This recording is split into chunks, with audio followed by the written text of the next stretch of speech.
Phirst Contention fans, what is going on? Your boys are back in Banks with the main man, Ty. Whoa, so, seen Ty, what's up, bro? Salutations all. PC, we're back, unlike some NBA players who will not be returning the way we have returned. I mean, I don't know. Should we just get into it? Yeah, pretty much. Kind of like our third member of our crew that's just out and about and injured himself. But everybody, if you like, send some fair and well wishes to Steve at shed_av. That's your LB. What's going on with his ankle, bro? Deer antler spray, steroids. He's just old, man. Last year in his 20s, that's what happens to you. Your body doesn't work like it used to, man. Just doesn't work like it used to, bro. Steve on the bench, IR, not designated to return. It's unfortunate. Hey, it is what it is. Well, we dedicate this show to you and Prince. We sport on deals, on court. CP3, he's done. If they make it to the finals, which would be the first time in franchise history, if they get out of the second round, first time in franchise history, then he can return. He messed up his arm. He broke his hand. And then you got Blake Griffin, who's returned, only to strain his left quad, and so he'll be back next year. Marv, question is easy. Are the Clippers cursed, bro? Yes. It's fast. Here's why. Just 48 hours ago, Steph Curry had a slip and fall down in Houston. And it was one of those RG3 type of slip and falls when he had in a playoff game. That's a good comparison. MRI said he'd be out for 2 weeks. Now, my initial thoughts was, well, the Clippers could get past Portland. Now they have a puncher's chance against the Warriors. A puncher's chance. Mm-hmm. Just to find out 24 hours later, the one person that you cannot lose on that Clippers team is done for 4 to 6 weeks. And the second person that you can't lose on that team is done for the rest of the playoffs. Yes, Ty, they are cursed. Yes, they are cursed. This is why you can't put no respect on their name. Oh, I see what you did there. Yeah. I see what you did. We're going to start a counter. We're going to start a timer. Clippers get no respect. This is why. Are they cursed? I'm going to say no. And I know they have the Donald Sterling thing. That they can't get out of the second round, even when they had all the talent with Doc Rivers. This is a fun team to watch until Golden State ascended into the team that they are, a record-breaking 73 winning season team. And we'll talk about that because we didn't get a chance to talk about that in past shows. Lob City was one of the most fun teams to watch in the NBA. They are one of the most fun teams to watch. When you think of other cursed teams like the Cubs until the last couple of years, the season started and you're like, well, get ready for another depressing year. But they had expectations going into the year, so I don't think they're cursed. Bad breaks, bad luck. They can't be. Ty, either you're going to be hurt or you're going to be injured. One of the two. You can't do both, bro. You can't do both, man. Hey, Blake Griffin did both in the same season. And there is no respect in that name at all. They need to change their name. They should have just moved to Seattle. That's what they should do. If I'm the Clippers, just take me to Seattle. Take me to Seattle. Let's start this process all over again. Man. Because right now, I don't know what it is. The Lakers have sucked the last 4 years, and they can't get out their shadow. I was going to say, there's one time period to just take over. It's now, and they can't capitalize. We sport on deals, on court. Speaking of capitalizing, they're in the playoffs here, first round. The question is, with their top two players down, do they even get out of the first round? Well, you might as well the top 3 players down because DeAndre ain't gonna score no points. DeAndre ain't finna put on no 20 and 20. Man. He'll get you like 20 boards and maybe 2 points. Oh, God. Not at the free throw line. Definitely. He airballed 2 in the playoff game. Who's throwing lobs to DeAndre?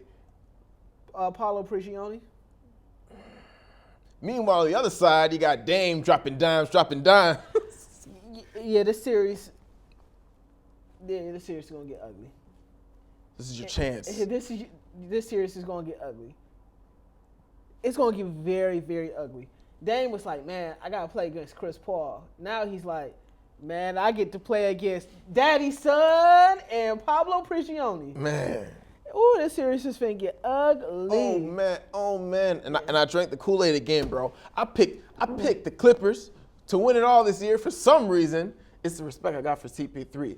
Obviously, they couldn't do it with CP3, but now with CP3 done, man, you said it earlier. I'm done. I can't. I'm done. I can't do it no more. I don't have it in me. And even if we was like, oh, let's go with the Clippers next year, hypothetically speaking, let's say KD goes to the Warriors. The Clippers are done. They're done. They're done-zo. And let's say KD stays in Oklahoma City. They can't beat the Warriors. They can't beat the Spurs. And they can't beat the Thunder. They're done-zo. They're done-zo. They might as well just realign the NBA because just that little segment, that little area, you can't compete out in the West. They can't. Although I will say they've given Golden State the best run for their money after San Antonio. I don't even think so. I think it's OKC. Touche. I think it's I really do believe it's OKC. If Steph hasn't hit that half-court shot, well, it wasn't luck. It was in his range, but still. Dunzo. We sport on deals, on court. It's a dangerous game they play in the league. Very. It's a rough 24 hours for the association. Curry goes down. Yep. Paul goes down. Yep. Griffin goes down. But Yep. again, dangerous game, just like Marvin. Marv's Yep. trying to finish this game. But here's a question. With Steph going down, I'll let you go. I'm listening. With Steph going down. Can the Warriors win it all, Marv? No. Next question. Spurs is taking that division. No. Really? No. They can't. No, they can't. You know what Steph is? Steph is that ultimate cheat code that you use to beat that last level. Steph is, I can do whatever I want to, but now that he's hurt, I'm sorry, there's a team out west that was just as good as the Warriors, maybe a smidgen underneath them. Mm-hmm. But without Steph, it just widens the gap now. You have to put more pressure on Klay Thompson and Draymond to score. No. I agree. No. I know it's a debate show, but I agree. There is no, at the beginning of the season, I already said they couldn't go back-to-back, bro. Target on their back, what do? They only go on to win 73 games in the season. Put some respect on their name when you say it. Yeah, kind of beat your Bulls on record, didn't they? Yeah, they did. Thanks for throwing that in. No problem. Kerr's back, great coaching. It's a well-run machine, but when you see what OKC's doing, you've got two superstars, Mark Cuban, two superstars. Oh, I heard. Oh, I see what you did there. Yeah, Ooh. you know what I'm saying? You got two there, and then you got the Spurs, and obviously we don't have to worry about the Clippers anymore, but you need the man who forced you to get a W when it looked like it was impossible throughout the course of the season, and that's Steph. And he opens everything up for everybody else. It's a well-oiled machine, but he's that important card. Yeah, he is. Like I said, when they played the Spurs last time, I think Steph had 37, 34. I don't think nobody else on the team had no more than 16, 17 points. That margin of victory is so wide with Steph because he can erupt at any time. Mm-hmm. Yep. He can erupt at any time, but without them, I don't see them going back to back. And I had them just running through. I picked like the Spurs. 4-4-4 or like 4-5-5. I picked the Spurs in the beginning. Mm-hmm. That after what I saw them do to the Spurs, I was like, let me jump off this bandwagon now. Real quick. I had them going 4-4-4, 5, 6, probably 5. Okay. We sport on deals, on court. On the other side of the coin, there is there's the Houston Rockets.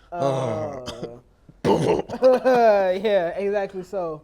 Now, I would say if I was the Spurs, I'd be sending the Rockets thank you cards for having that slippery spot on the court where Steph Curry kind of had the injury. But hey, they don't call home advantage for nothing. yeah, because they was down there at home cooking. But how bad are the Rockets? How bad?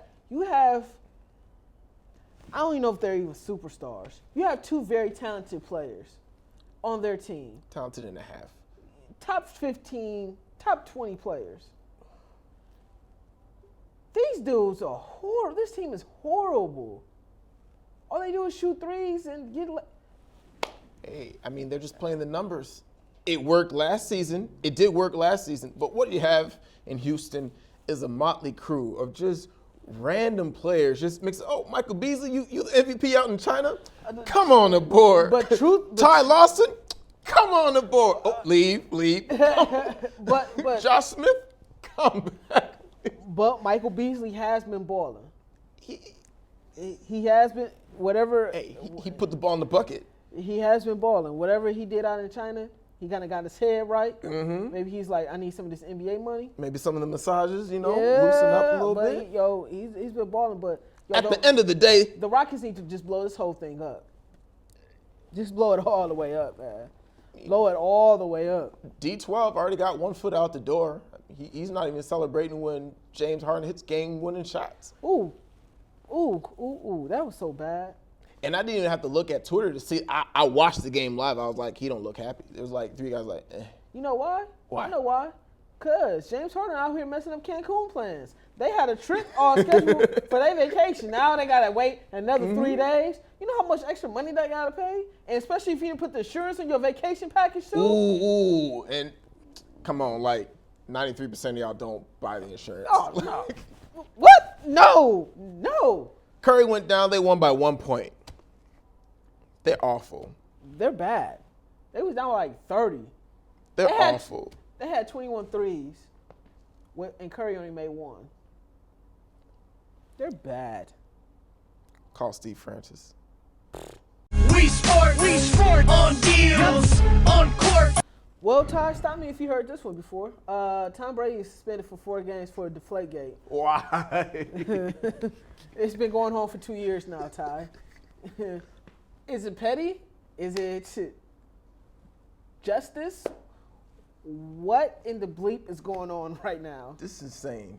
This is insane. Out of all the things going on inside the country right now, this has gone up to the Supreme Court, Marv. This is like taxpayers. This is your money at work.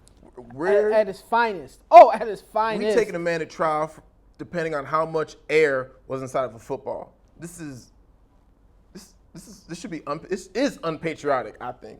Oh, I see what you did there. I like that.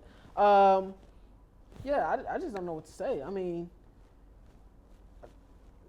I'm over it. It's been 2 years. Just let it just let it go, like some kind of backroom deal, and call it, because I can't hear about the draft is coming up. Now the only thing is, now the Patriots are still without the first round pick. Now before they reinstated this whole trial, the question was whether or not Goodell should have given the Pats back their first round pick, and I thought they should because it seemed like it was shoddy investigating.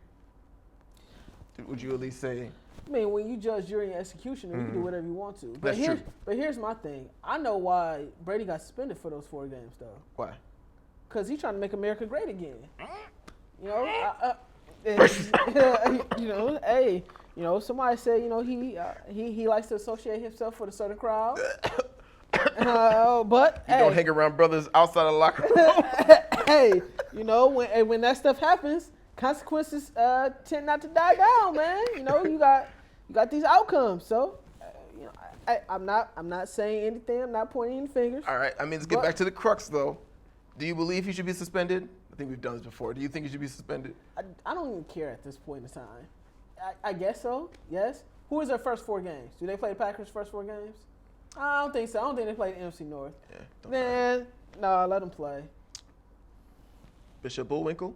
Hell no, to the no, hell to the no. We sport on deals, on court. All-Pro ex-Carolina cornerback Josh Norman does not sign his franchise tender. And you know what?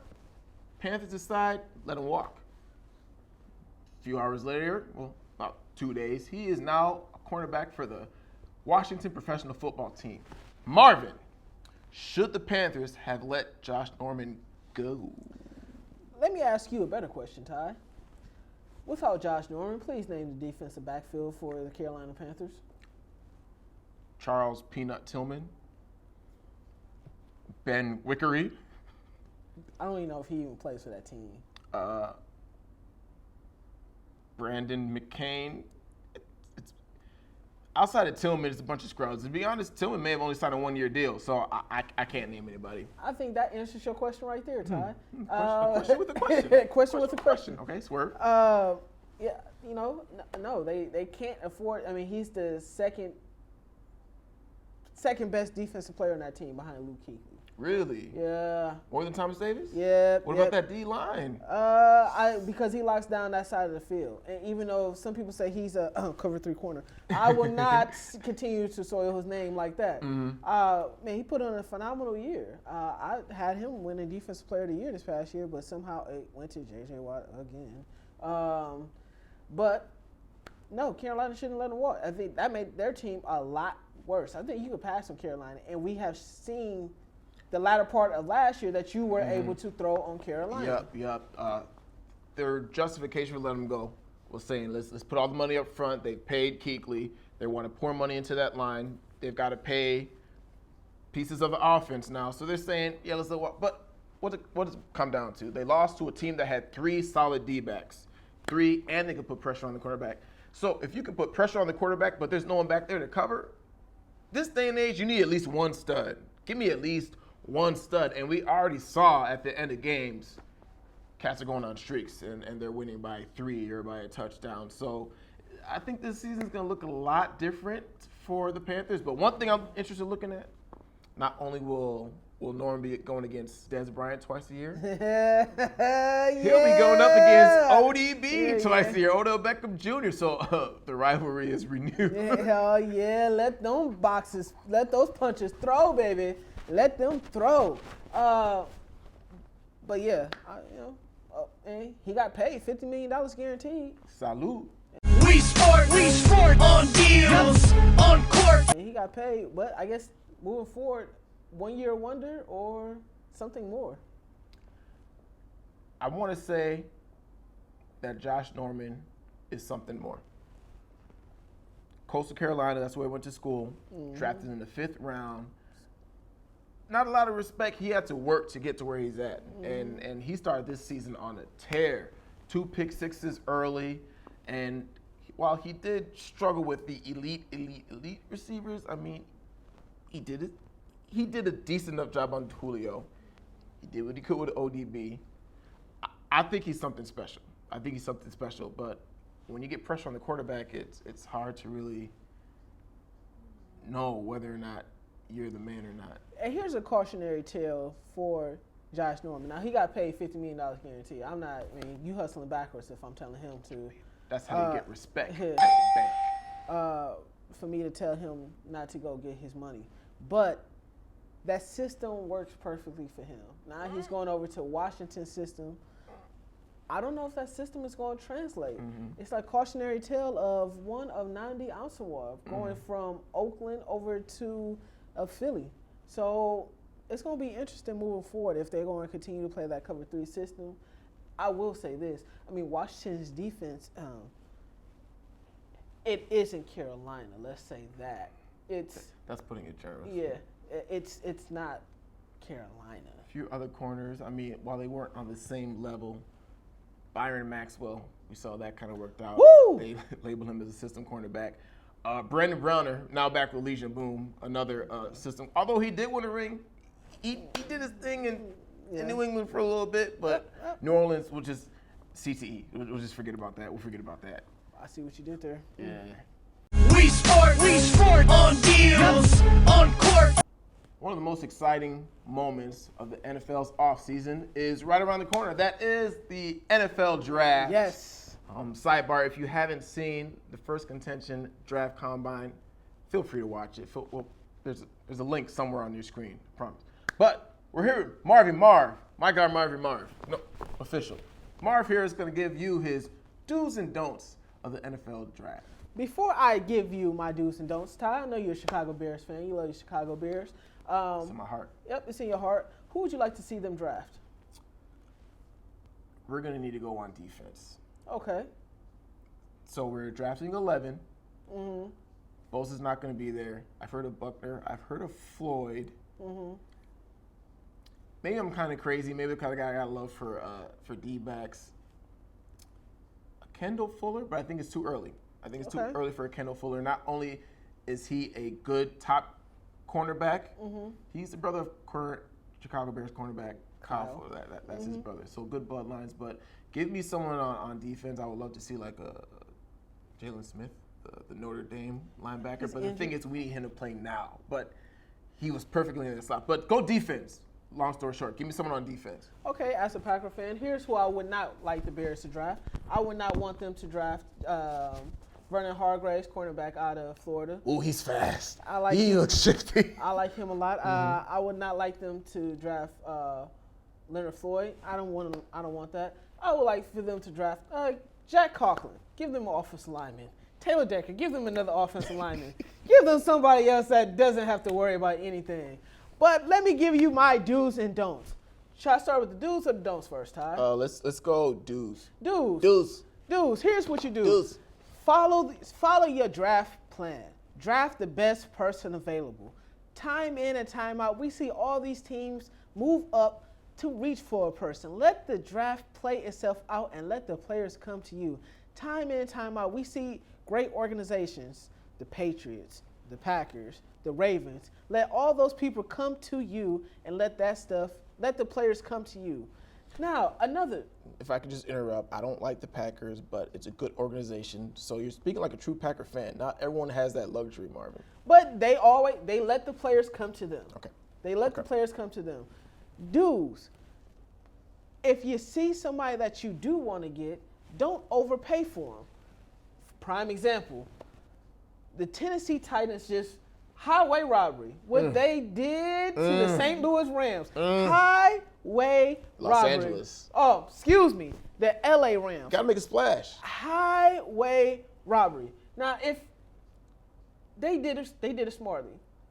But right after, Cleveland did the same thing to the Philadelphia Eagles. Highway robbery. Do continue to hustle forward and don't hustle backwards. Now, let me get to my don'ts. Now, I talked about that aforementioned team, Cleveland. Cleveland, whatever you do not draft 22nd. We have seen time in and time out that drafting 22nd is not the place for you. We have Brady Quinn drafted 22nd. Brandon Whedon drafted 22nd. And of course, the latest debacle.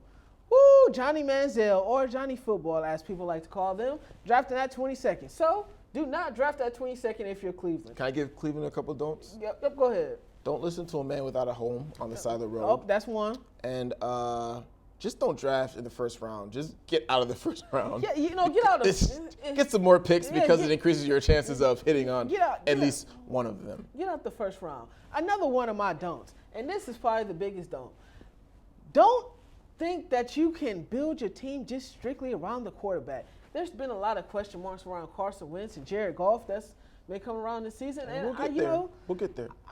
I'm not too sold on both of them. I like Jared Goff, but I don't think that they don't have a number one receiver out there in St. Louis. I like Carson Wentz, but he's going to Philadelphia. It's a dysfunctional franchise right now. They trying to get rid of everything that Chip Kelly built up. They trying to get rid of all that. Let the draft play itself out. It's so long. You don't know what turns can happen. You don't know what can happen. Let the draft play itself out and draft the best person available. Another one of my don'ts. If he has a red flag, if he has a character concern, don't draft him. Don't draft him. I mean, we seen last year. We seen what happened with Randy Gregory. He got suspended 4 games this year. We seen what happened to Greg Hardy. We seen if they have a red flag, don't draft them. And my red flag player is Robert Kadichi. Woo! Red flags all over the place. This don't mean anything good. Okay. All right. Hey, you're on the record. This Kadichi, no. This don't mean anything good, and especially if you go with a team to like Cleveland. Yeah. Mm-hmm. Hey, Hugh Jackson. Yeah, you don't need that. Don't do it. You don't need that in your life. You don't want them problems. We sport on deals, on court. I went on a tangent. I did talk about Jared Goff and Carson Wentz. Ty, who do you like? Or let me rephrase that. Who would be the better pro moving forward? Now, Carson Wentz went up against lesser competition True. at North Dakota State. And to be frank, I haven't watched Carson Wentz play at all. I don't think nobody has. Now, I saw Jared Goff play. This man was the truth. He was lighting them up in the Pac-12. He's beating a bunch of records held by Aaron Rodgers. Yeah, but they don't play no defense out there in Pac-12. And they don't. But I got to go Goff. I got to go with someone who played in certified, legit D1 athletes week in and week out. So if I had gun to my head, I'm taking Jared Goff. When did Peyton Manning come out? Did he come out in 99? 99, 98. Okay, so this reminds me of the Peyton Manning Tim Couch draft, where one team drafted Peyton Manning Ryan Leaf? and Ryan Leaf, and the other team drafted Tim Couch and Donovan McNabb. Mm-hmm. I feel like in this draft we have Tim Couch and Ryan Leaf in this draft. Ooh. I just can't, because here's the thing. You're going to be expected to play right away, and especially if you're Jared Goff, you're going to be expected to play right away behind St. Louis. Now, granted, I mean, you have a beast of a running back in Todd Gurley, but when you put 15 men in the box, you have to pass the ball sometime. They have no receivers. You can't run a reverse option with Tavon Austin all the time. They have no outside receiver. They have no offense whatsoever. Which begs the question, why did these two teams move all the way up to the top two picks? And when you think about Philly doesn't even have an offense neither. They have no number one receiver. They have, I guess Zach Ertz, if you want to say Darren Sproles. Ryan Matthews is on the trading block right now. Last time cats were excited about 1-2 quarterbacks, it was in 2012. But what did you have? Luck and RG3. And two strong Heisman candidates. Big programs, big arms, athletic ability. And this year's top quarterback crop is so watered down. I just can't believe they traded up so high to get. Yeah, and Paxton Lynch they talking about him being a top 10 pick. Cleveland, don't do it. Cleveland, don't do it. Another one of my don'ts. I'm sorry to add this in. New Orleans, do not. New Orleans, do not draft anybody on offense this year. No more offensive players for you, no more.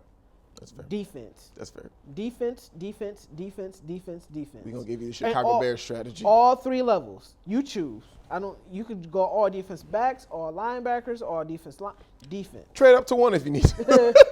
Might as well trade up to one if you need to.